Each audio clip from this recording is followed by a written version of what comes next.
하나님 말씀 신약성경 갈라디아서 4장 21절에서 31절까지입니다.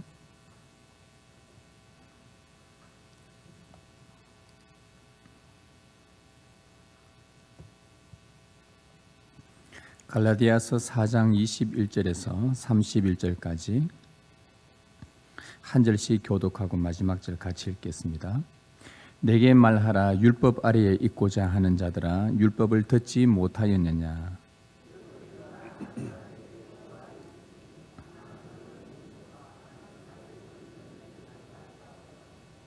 여종에게서는 육체를 따라 났고 자유 있는 여자에게서는 약속으로 말미암았느니라.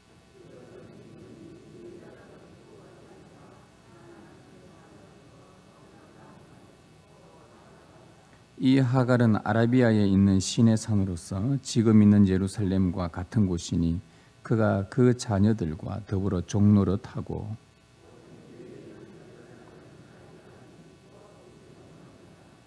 기록된 바 잉태하지 못한 자여 즐거워하라. 상고를 모르는 자여 소리질러 외치라. 이는 홀로 사는 자의 자녀가 남편 있는 자의 자녀보다 많음이라 하였으니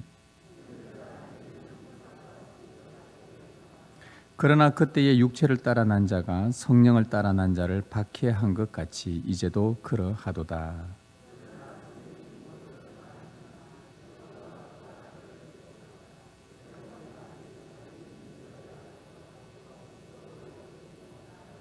같이 읽습니다. 그런즉 형제들아, 우리는 여종의 자녀가 아니요 자유 있는 여자의 자녀니라.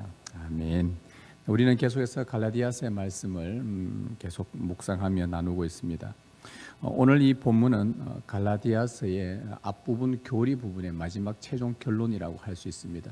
앞에 1장부터 이 4장까지의 내용들이 오늘은 그작 일목요연하게 정리되어지는 그런 느낌입니다. 우리 함께 좀 말씀을 나누도록 하겠습니다.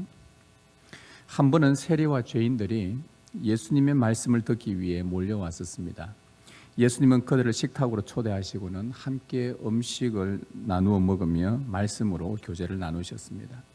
그 모습을 지켜보던 바리새인과 서기관들이 그 예수님에 대하여 수군거리기 시작합니다. 그들이 수군거린 이유는 세리와 죄인들과 함께 한자리에서 먹고 교제했다는 것 때문이었습니다. 당시 유대인들은 죄인들을 부정하다고 여겨 상종할 대상으로 여기지 않고 그렇게 취급했습니다. 그리고 로마 제국의 편에 서서 유대인들에게 세금을 늑탈했던 세리들도 민족의 반역자로 취급하면서 상대할 자가 아닌 죄인으로 취급을 했었습니다. 이렇게 본다면, 이 유대인의 입장에서 본다면 죄인들을 용납하고 그런 자들과 스스럼 없이 음식을 먹으며 교제하던 예수님에 대해 못마땅해 하며 수군거린 것은 어쩌면 당연한 일일지도 모르겠습니다.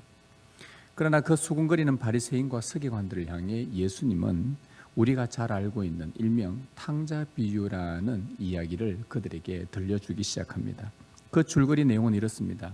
둘째 아들이 자기가 받을 유산을 아버지께 미리 요구를 하였고, 그리고 그 유산을 받아서 타국에서 허랑방탕하게 살다가 모든 재산을 탕진하고 아버지께 되돌아온다는 이야기입니다. 보통은 아버지가 돌아가실 때에 자녀들은 유산을 분할받습니다.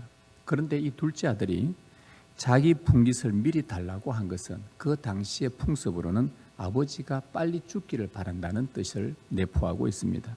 그 행위는 그 당시 문화에서는 사형에 가까운 아주 중범죄에 해당됩니다. 이 둘째 아들은 그러한 죄를 저지르고는 아버지를 떠났다가 모든 재산을 탕진하고 나서야 고향의 아버지가 다시 생각이 떠올렸습니다. 그리고는 다음과 같이 스스로 이런 고백을 하였습니다. 내가 하늘과 아버지께 죄를 지었사오니 지금부터는 아버지의 아들이라 일컬음을 감당하지 못하겠나이다. 나를 품꾼의 하나로 보소서. 나를 종으로 보시옵소서. 그런 마음을 갖고 그가 이런 고백을 하였습니다. 이 둘째 아들의 고백을 통해 알 수 있는 사실은 두 가지입니다. 하나는 자신이 죄인으로 인정했다는 것입니다. 유산을 요구하며 아버지가 죽기를 바란 그 마음은 아버지에게뿐만 아니라 하늘에도 그 죄를 범한 그 큰 죄인임을 그 스스로가 알게 된 것이죠. 나는 큰 죄인이구나. 그리고 또 한 가지 알 수 있는 사실은 자신은 더 이상 아버지의 아들로서 자격이 없다는 것을 그가 알게 됩니다. 본인이 생각해도 자기의 행동은 아들로서의 더 이상 자격이 없다는 것을 알았기 때문에 종으로 취급해달라는 그의 고백이었습니다. 둘째 아들은 자신이 죄인임을 회개했습니다. 그리고 아들됨의 자격 없음도 인정을 하게 됩니다. 그런데 그 돌아온 둘째 아들이 이런 마음을 먹고 고향으로 돌아오는데 그 자기를 대하는 아버지의 태도에서 그는 놀라게 됩니다. 예상을 뛰어넘는 큰 호의와 사랑을 받게 된 것이죠. 아버지는 그 아들을 보고 긍휼히 여기며 달려가서 그를 꼭 안아주고 입을 맞춥니다. 그리고 제일 좋은 옷을 내어다가 입히고 손에 반지를 끼우고 발에 신을 신깁니다. 아버지의 이런 행동은 돌아온 아들을 탕자였지만 그러나 아들의 지위로 다시 회복시킨 그런 행동입니다.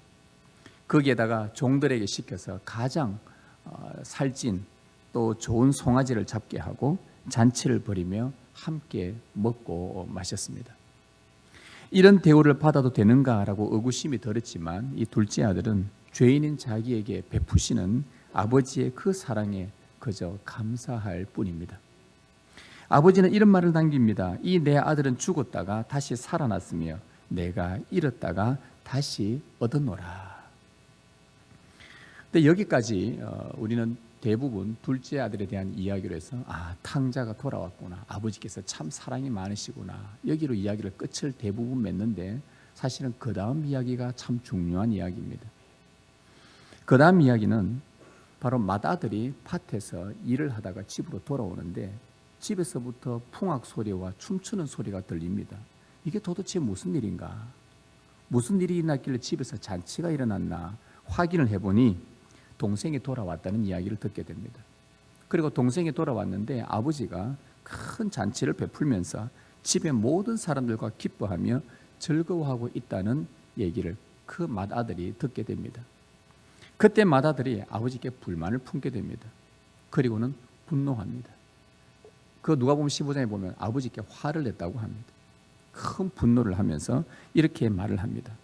내가 여러 해 아버지를 섬겨 명을 어김이 없거늘 내게는 염소 새끼라도 주어 나와 내 벗으로 즐기게 하신 일이 없더니 아버지의 살림을 창녀들과 함께 삼켜버린 이 아들이 돌아오매 이를 위하여 살찐 송아지를 잡으셨나이다.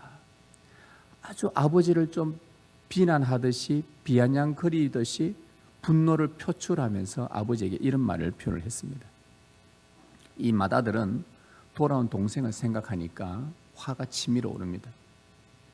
더욱더 화가 난 것은 탕자를 아들로 다시 받아준 아버지의 행동 때문이었습니다. 자신은 아버지 곁에서 늘 아버지의 명령을 따라서 지켰고 아버지를 잘 섬겼음에도 염소 새끼라도 주어 즐기게 하신 일이 없었는데 어떻게 아버지의 재산을 탕진하고 돌아온 둘째 아들에게는 이렇게 즐거운 잔치를 베풀 수 있냐는 것이죠. 맏아들은 잃어버린 둘째 아들을 되찾은 그 아버지의 기쁨에 참여하기를 거부하였습니다. 여러분은 어떻습니까? 여러분은 지금 아버지의 마음이 더 이해가 됩니까? 맏아들의 마음에 더 이해가 되십니까? 이 이야기는 죄인들과 음식을 먹으며 교제하던 예수님을 향해 불만을 갖고 분노를 표출하며 수군거린 바리새인과 서기관들에게 예수님께서 들려준 이야기입니다. 이 이야기가 누가 누구에게 들려준 이야기인지를 잘 기억하셔야 됩니다. 그래야만이 누가복음 15장 탕자 비유가 탕자 비유만이 아니라 맏아들 비유라는 것도 우리에게 알려주기 때문이죠.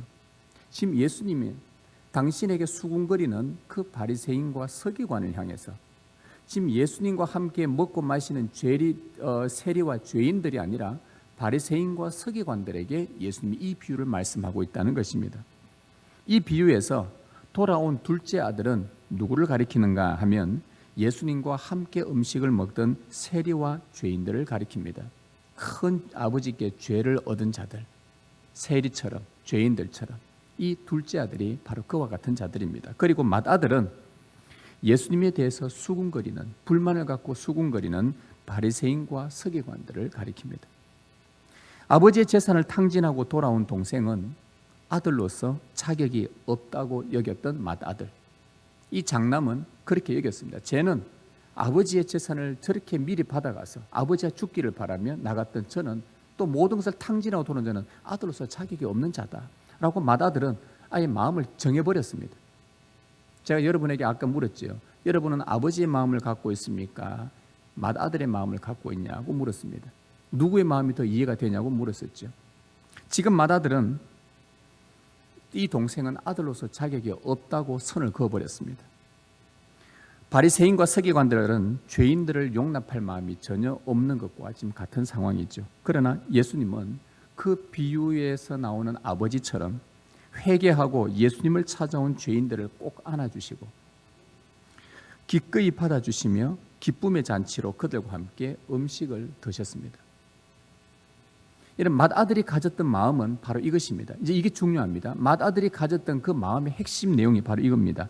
자신은 처음 배은망덕한 동생과는 달리 아버지 곁에서 아버지의 명을 잘 지키며 아버지를 모셨다는 것이 핵심입니다. 그의 주장입니다.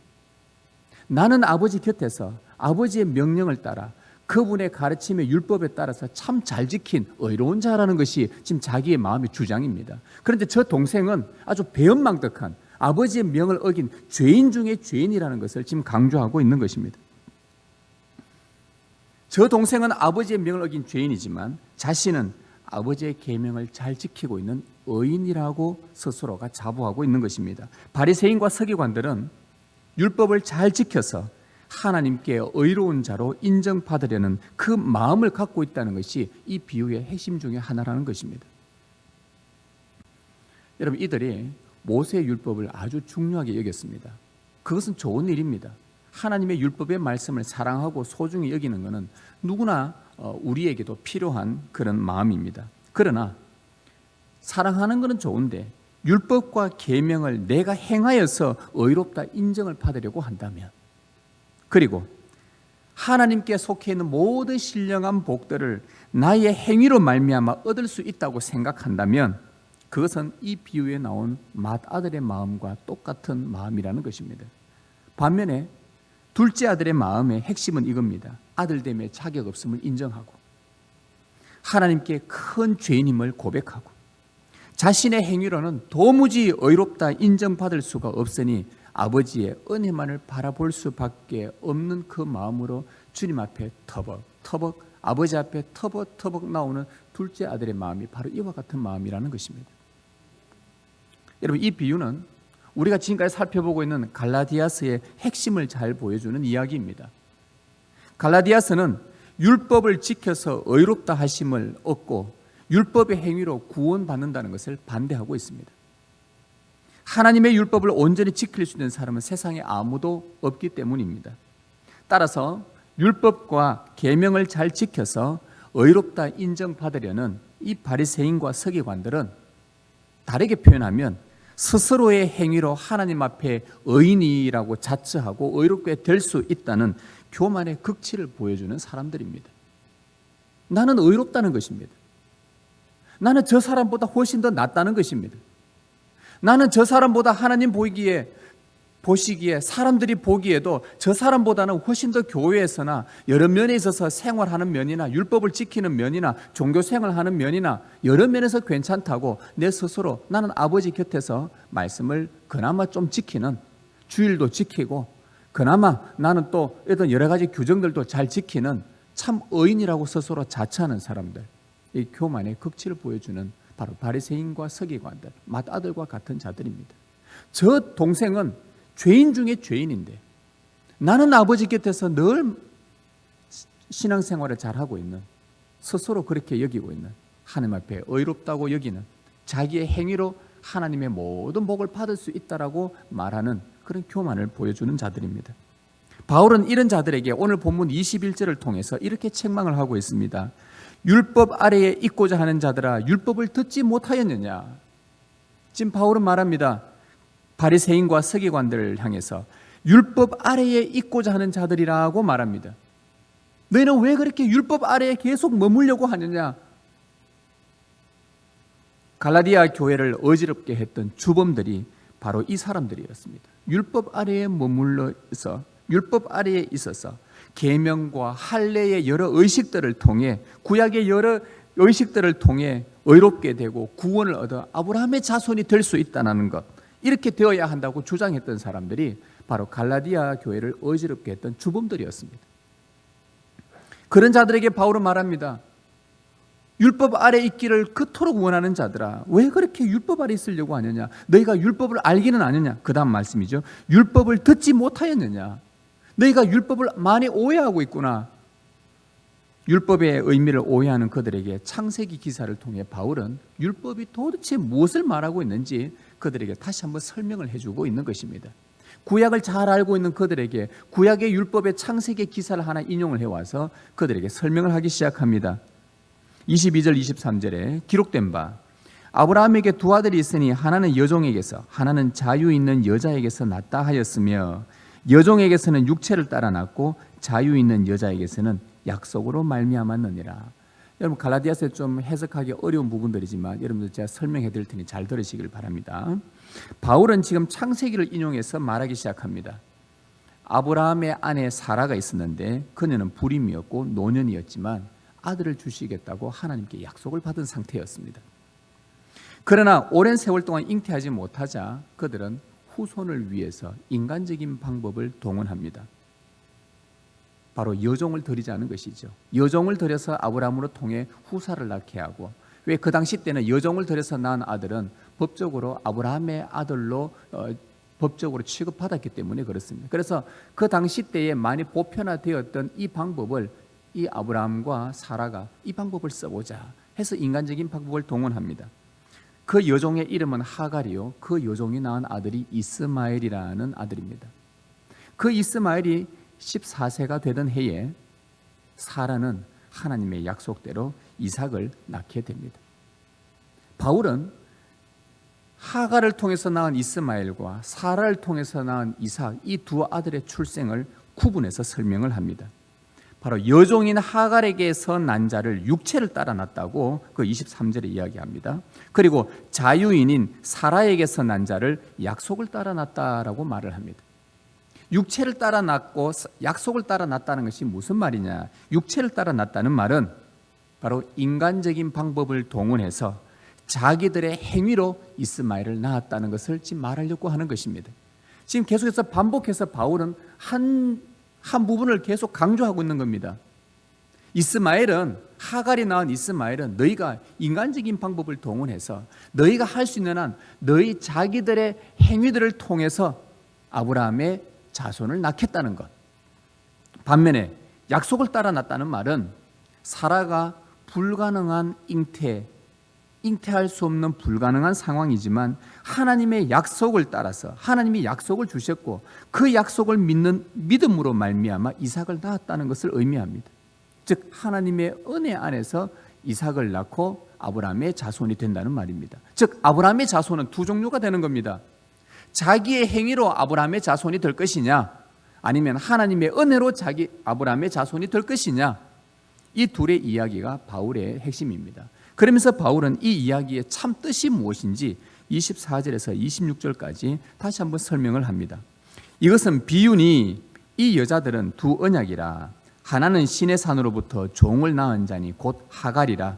이 하갈은 아라비아에 있는 시내 산으로서 지금 있는 예루살렘과 같은 곳이니 그가 그 자녀들과 더불어 종노릇하고, 오직 위에 있는 예루살렘은 자유자니 곧 우리 어머니라.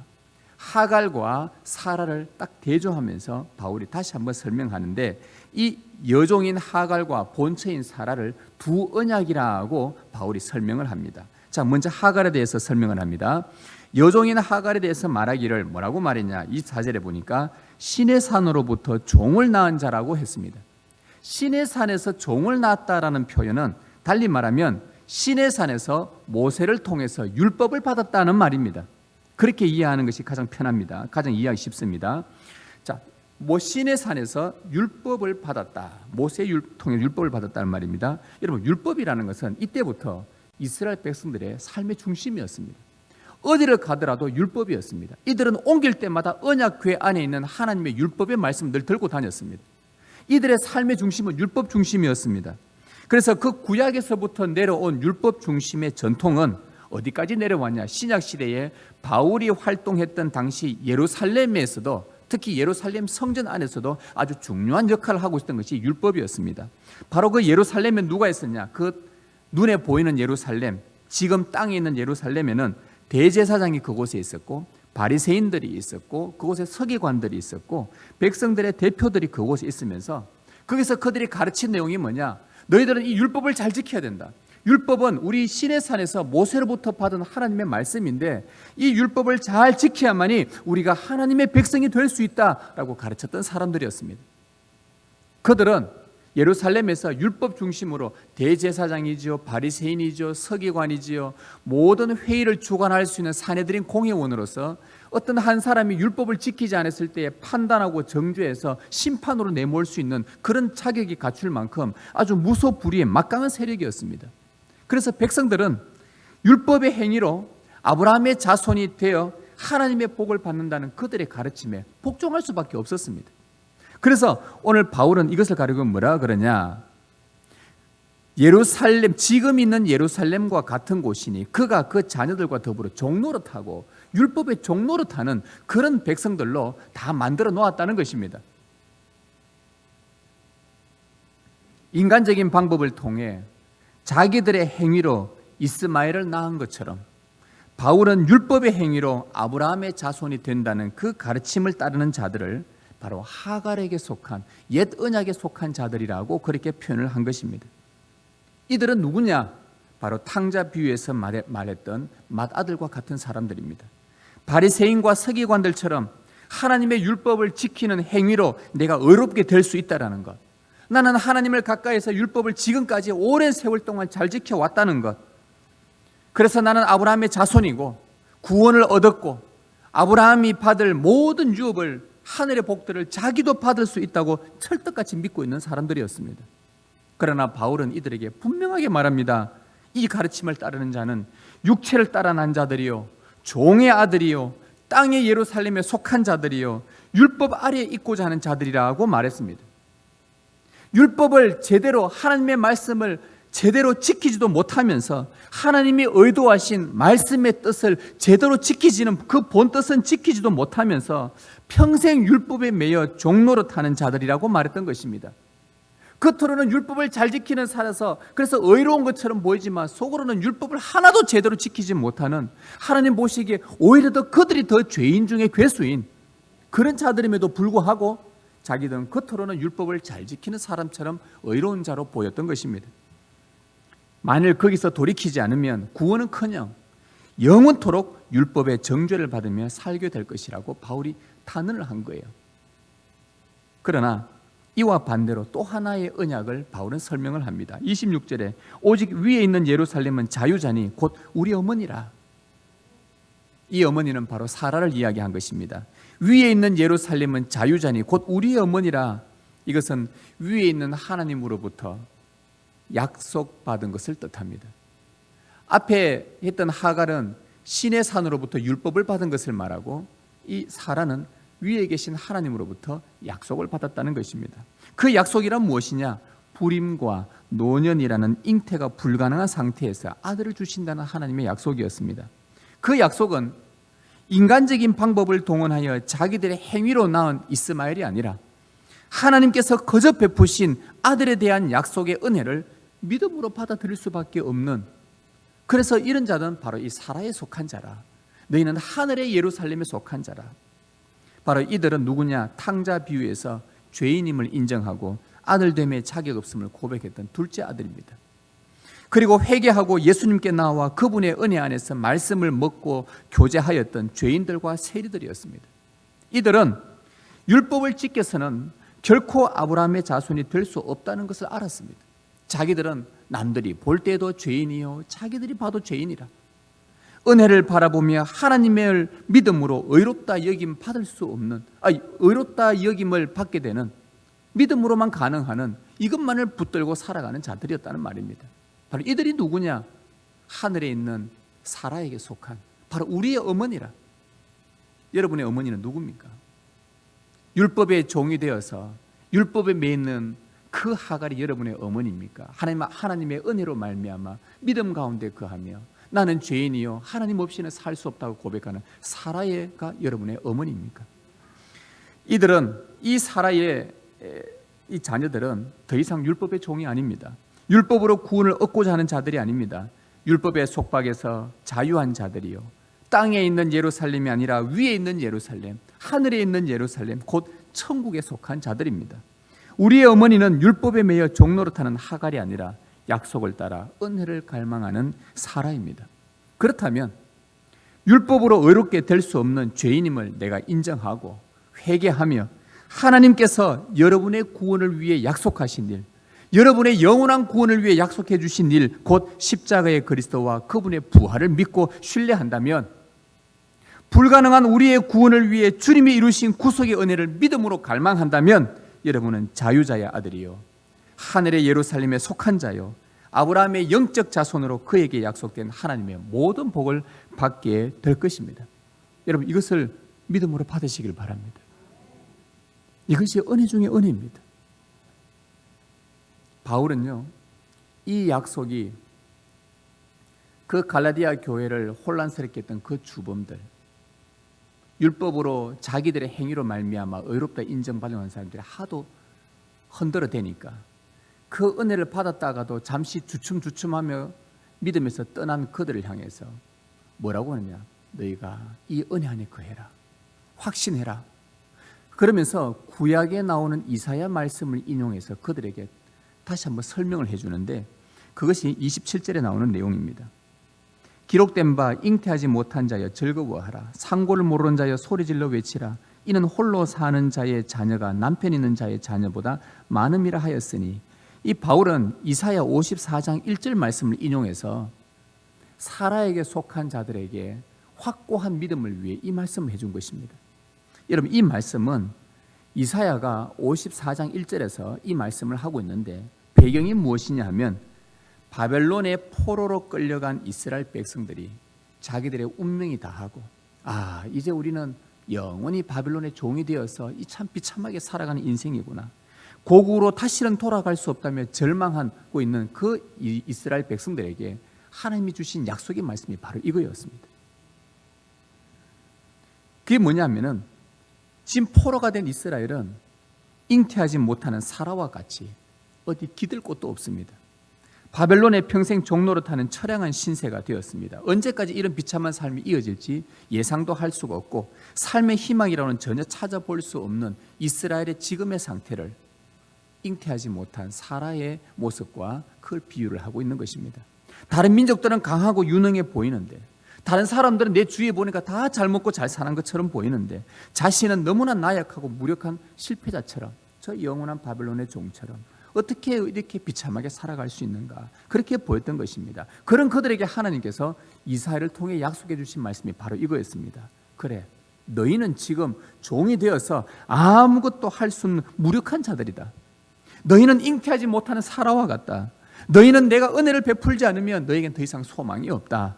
그러나 잉태하지 못한 너희들아, 이제부터 기뻐해라. 이제부터 즐거워하며 소리를 외치라. 내 은혜가 연약한 너희들의 삶 속에 어떻게 역사하는지 두 눈을 뜨고 분명하게 보거라. 내가 너희들을 위해 어떻게 역사하는지를 보라. 내가 반드시 이루리라. 잉태하지 못한 자여 기뻐해라. 내가 너희들을 기뻐할 수 있도록 내가 놀라운 역사를 일으키겠다. 지금 그 말씀을 하신 거예요. 그리고는 이 약속이 있은 지 한참 뒤에 하나님은 약속을 따라 사라에게 이삭을 주신 것처럼 똑같이 약속대로 성령으로 말미암아 마리아를 통해 죄악된 세상을 구원할 예수 그리스도를 이 땅에 보내신 것입니다.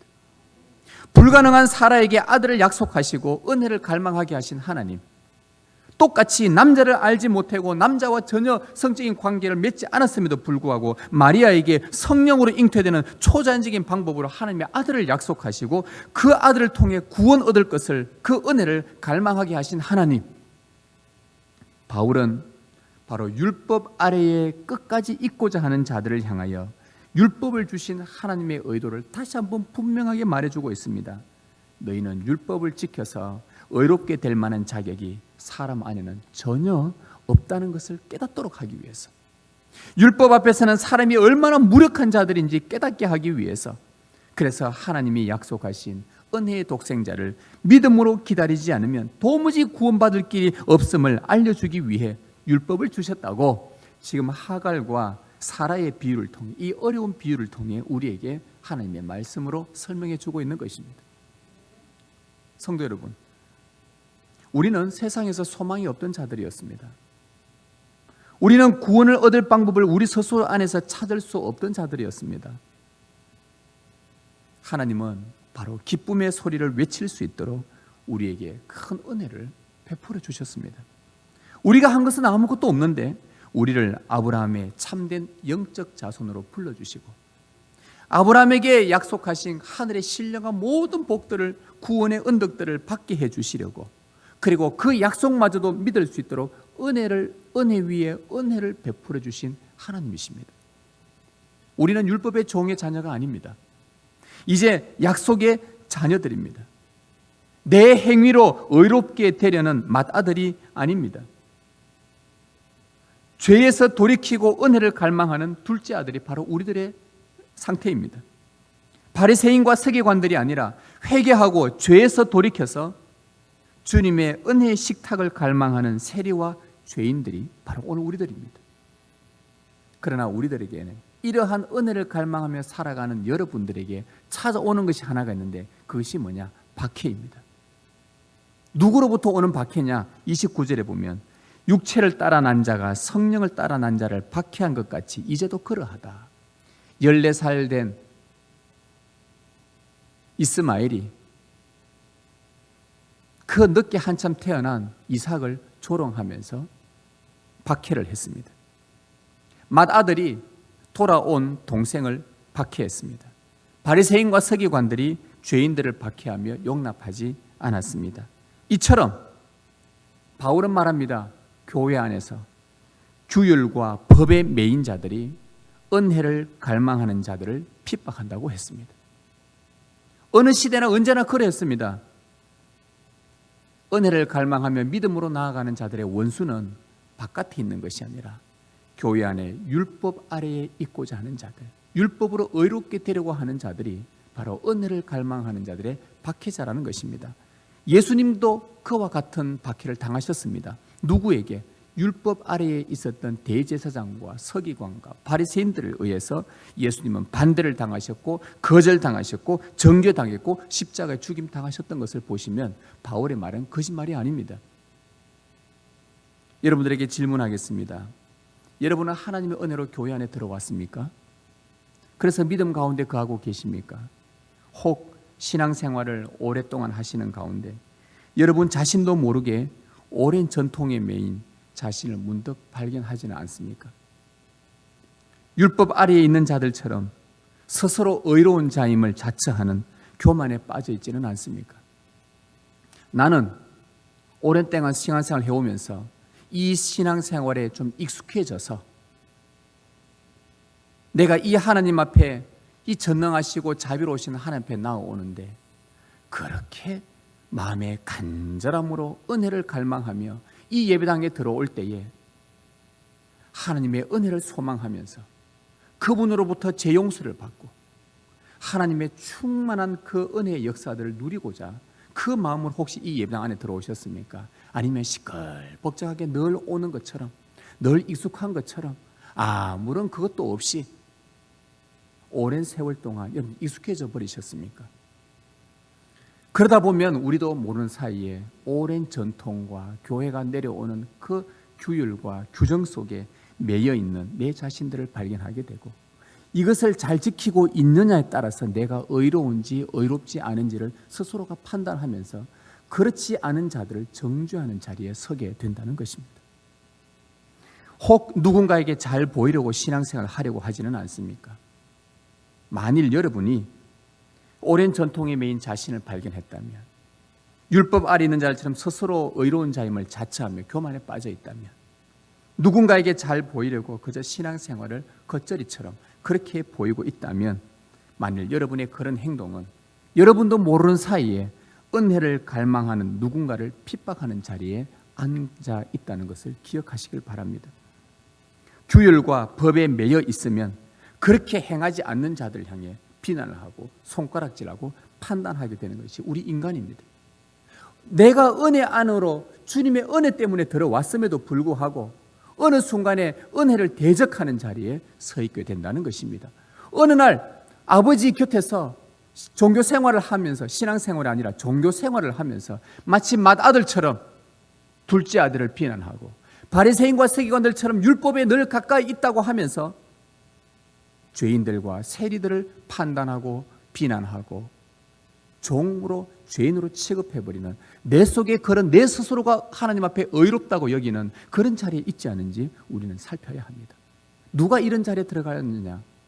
내가 율법으로 말미암아 하나님의 율법 안에서 내가 의롭다고 인정받고 나는 좀 괜찮은 사람이고 저 사람이 신앙생활 하는 거 보니까 저 사람보다는 나는 좀 더 의로운 것 같고 나는 좀 괜찮은 것 같고 나는 좀 하나님 앞에서 인정받을 수 있다고 생각하는 그 맏아들이라고 여러분 삶 가운데 우리도 모르는 사이에 그 자리에 앉을 수 있다는 것을 주의하셔야 한다는 말씀입니다.